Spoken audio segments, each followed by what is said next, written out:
Can you imagine becoming the voice of your childhood hero? For Ben Whitehead, that dream came true when he took on the role of Wallace in the beloved animated series Wallace and Gromit.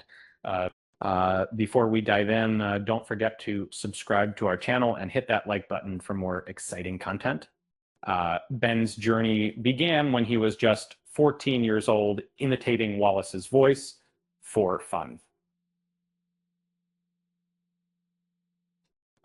Little did he know he'd one day become the voice of the character himself.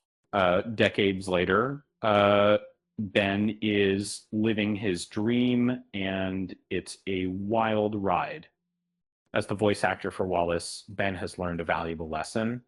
Never eat Wensleydale cheese before a recording session. It's messy and sticky, and trust us, you don't want to deal with that in a studio. In the latest adventure, Wallace and Gromit, Vengeance Most Foul, the mischievous penguin Feathers McGraw is back, causing trouble for our clay heroes. Ben admits it's hard to contain his enthusiasm in the recording studio. Ben's dedication to perfecting Wallace's voice has been a lifelong passion. He's been a fan since A Grand Day Out was released in 1989 and would entertain others with his impression. Who would have thought he'd one day embody the character? The original voice of Wallace was provided by Peter Sallis, who also voiced Norman Clegg in the sitcom Last of the Summer Wine. Creator Nick Park envisioned Sallis as Wallace from the start, and Ben has followed in his footsteps.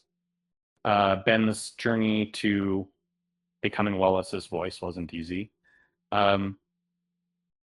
He started by reading lines during auditions and eventually became Sallis's understudy in We're Rabbit.